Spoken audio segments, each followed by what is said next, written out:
میں کر کے توبہ پلٹ کر گناہ کرتا ہوں، حقیقی توبہ کا کر دے شرف عطا یا رب،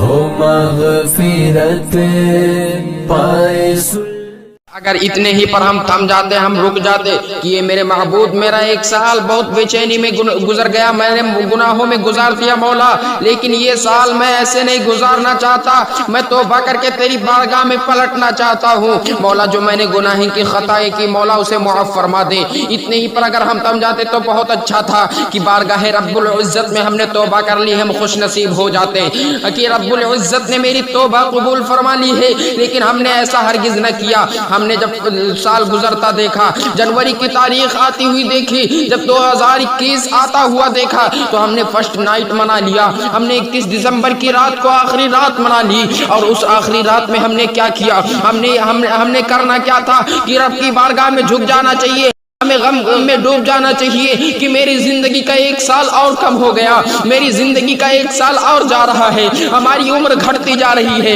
لیکن ہم گناہ پر گناہ کرتے رہے، ہم پلٹے نہ، ہم اپنے رب کی طرف نہ پلٹے۔ جب فرسٹ نائٹ آنے کی تیاری ہوئی، جب 31 دسمبر کی رات آ رہی ہے اور دوسرا سال آنے والا ہے، تو اس وقت ہم نے کیا کیا، ہم نے گناہوں کے اڈے کھول دیے، ہم نے شراب کے اڈے کھول دیے، اللہ اکبر، زنا کے مناظر دیکھنے لگے، اور زنا کی مناظر ایسے دیکھنے لگے کہ فرسٹ نائٹ منانے کے لیے ہماری لڑکیاں، ہماری بیٹیاں، ہماری بہویں باہر کا سفر کرتی ہیں، کوئی ممبئی کا سفر کر رہا ہے، کوئی گوا کا سفر کر رہا ہے، کوئی عظیم عظیم شہروں کا سفر کر رہا ہے، اللہ اکبر۔ میں نے تو یہاں تک کہا کہ نام و نہاد اسلامی ممالک، جو اسلامی ممالک کہلاتے ہیں، ان کو بھی دلہن کی طرح سجایا جاتا ہے۔ مثال کے طور پر یہ لے لیا جائے کہ سعودی عرب کو کس طریقے سے 31 دسمبر کی رات کو سجایا جاتا ہے، اللہ اکبر۔ ہم اپنے رب کو کس طریقے سے ناراض کر رہے ہیں، اللہ اکبر، اللہ اکبر۔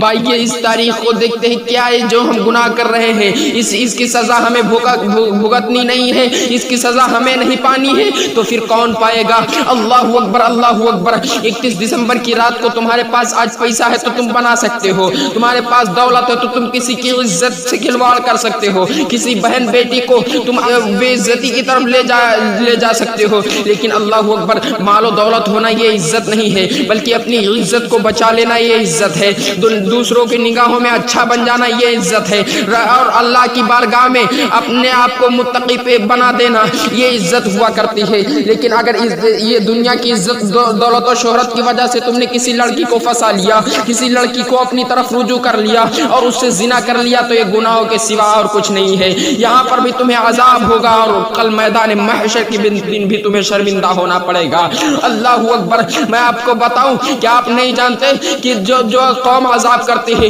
اس پہ کون سا عذاب آتا ہے، وہ کوئی قوم ایسی باقی نہیں بچتی جو گناہ کر کے مطمئن رہ سکے، اللہ اکبر۔ میں آپ کو ایک واقعہ بتاؤں کہ کیا آپ نہیں جانتے، حضرت لوط علیہ السلام کی امت کو نہیں جانتے، حضرت لوط علیہ السلام نے جب ان کو اللہ کی طرف پلٹانا چاہا، مشرک پن چھوڑ کر کے اللہ کی طرف پلٹانا چاہا، تو ان کو لوگ گالیاں دینے لگے، پھر میرے رب کا ارشاد ہوا،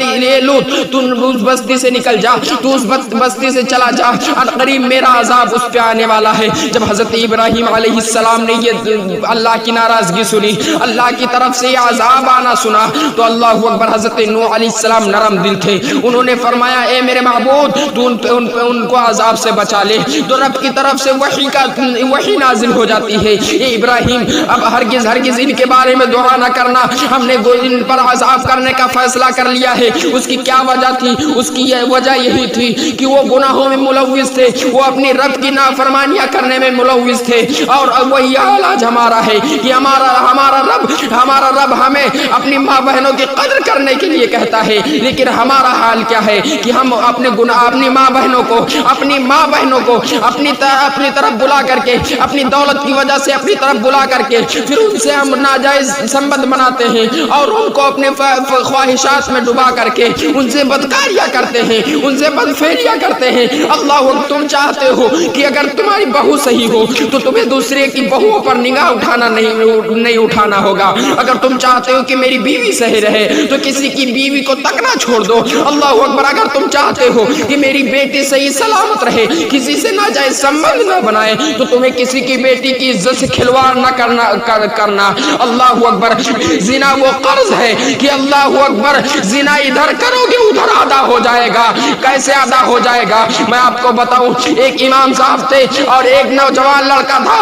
دو دوست آپس میں مل رہے تھے, لیکن ایک دن اس نوجوان نے کہا, اس کے ساتھی نے کہا کہ اللہ اکبر امام صاحب تھوڑا دیر میں آتے ہیں, تھوڑا دیر میں جلدی آ جایا کرتے ہیں, تو وہاں پر جا کر کے انہیں مسئلہ نماز پڑھ کر کے مسئلہ پوچھ کر کے انہیں الجھا دیا کرنا تاکہ 10-15 منٹ مجھے اور زیادہ مل جائیں تو میں ان کی بیٹی ان کی بیوی سے بدفعلی کر سکوں, ان کی بیوی سے مل سکوں. اللہ اکبر. وہ نوجوان ان امام صاحب کے پاس جانے لگا. حالانکہ ایسا نہ کرنا چاہیے, ایسا نہیں کرنا چاہیے, کیونکہ یہ گناہوں میں کسی کا ساتھ نہیں دینا چاہیے. لیکن اس بدبخت نے امام صاحب کو الجھانا شروع کیا. تقریباً ہفتے گزرتے رہے, لیکن جب امام صاحب کے پاس نماز پڑھنے لگا, آخر نماز تو دعوت دے ہی دیتی ہے نیکی کی. جب اس نوجوان کو تکلیف ہوئی کہ میں امام صاحب کے ساتھ میں غلط کر رہا ہوں کیونکہ میں ان کے پیچھے نماز پڑھتا ہوں, پھر بھی ان کی بیوی کتنی حرام خور ہے, اتنی بیوی کتنی بیکار ہے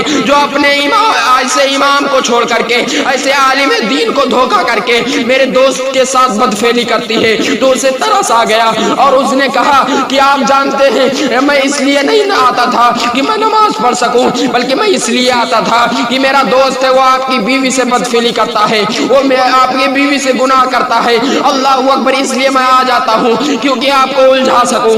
اللہ اکبر. جب امام صاحب نے سنا تو فرمایا کہ میری تو شادی ہی نہیں ہوئی ہے, ابھی تک جب میری شادی نہیں ہے تو بیوی کہاں سے آ جائے گی. وہ نوجوان تب جاتا ہے اور کہتا ہے تب میرا دوست کس سے بدفعلی کرتا تھا. اللہ اکبر. جب وہ دوست نکلتا ہے اپنے گھر کی طرف تو کیا دیکھتا ہے کہ وہی جو دوست تھا, وہی جو نوجوان اس کا ساتھی تھا, وہ اس کی بیوی ہی سے بدفعلی کر رہا ہے. وجہ کیا کہ گناہ میں ہم نے ساتھ دیا, ہم نے گناہ کیا, اس لیے ہمارا قرض وہ دوست اتار رہا تھا. اللہ اکبر. اللہ اکبر. ایسے اللہ تعالیٰ اس قرض کو اتار دیتا ہے. تو اگر ہم نے زنا کیا 31 دسمبر کی رات کو, اگر ہم نے زنا کیا تو ہمیں اس کا بھگتنا پڑے گا. جو آج قوم عذاب میں ملوث ہے اس کی کوئی اور وجہ نہیں, یہ ہمارے کرتوت ہیں, یہ ہمارے گناہوں کی وجہ ہے کہ جو آج ہماری قوم اس طریقے سے تباہ و برباد ہو رہی ہے. کوئی کہہ رہا ہے فلاں کی وجہ سے, فلاں کی حکومت کی وجہ سے. میں کہتا ہوں اپنے رب کو ناراضی کر لو, اپنے رب کی طرف پلٹ جاؤ. کوئی تمہارا کچھ نہیں بگاڑ سکتا, نہ تو کوئی حکومت کچھ کر سکتی ہے, نہ تو کوئی انسان کچھ کر سکتا ہے, کیونکہ میرا رب ارشاد فرماتا ہے میں نے مومنوں کی جان کو اور ان کے مال و اسباب کو جنت کے بدلے خرید لیا ہے. تو وہ اتنا بڑا ہے کہ ساری کائنات اس کی تخلیق کی ہوئی ہے. تو جس کو وہ خرید کر کے اپنا بنا لیا اسے پھر کون ہاتھ لگا سکتا ہے. لیکن یہ غلطی خامی ہماری ہے کہ ہم اپنی رب کی طرف نہ پلٹیں, ہم اپنے رب کی طرف نہیں ہیں. ہم اپنے رب کو ناراض کر کے دنیا خریدنا چاہتے ہیں. تو جب ہمارا سب کچھ بک چکا ہے تو اگر ہم خریدیں گے, اگر ہم دھوکے بازی کریں گے, اپنے رب کو دھوکہ ہی دینا ہوا. کیونکہ جب ہم اس کے ہاتھ پر بکے ہوئے ہیں تو ہم کسی دوسرے کے ہاتھ پر بکنا کیوں چاہتے ہیں, ہم کسی دوسرے کو اپنا حاکم کیوں بنانا چاہتے ہیں. اگر ہم اپنے رب کی طرف پلٹ گئے تو ہمارا کوئی کچھ نہیں کر سکتا, ہمارا کوئی کچھ نہیں بگاڑ سکتا. وجہ یہ کہ میرا رب بہت طاقت والا ہے. جب اس نے ساری کائنات کی تخلیق کی ہے اس کے سوا کوئی معبود نہیں ہے. تو اگر وہ چند منٹ میں چاہے تو ساری حکومت کو تباہ و برباد کر دے, پوری دنیا کو تباہ و برباد کر دے. لیکن میرا رب اپنے بندوں سے 70 ماہوں سے زیادہ پیار کرتا ہے. اس لیے ہم عذاب کا انتظار کریں. اگر ہم گناہ کرتے ہیں, اگر فرسٹ نائٹ مناتے ہیں تو ہم اپنے رب کے بارگاہ میں گناہوں کی معافی چاہیں اور اس کی طرف پلٹ جائیں. یہی ہمارے لیے بہتری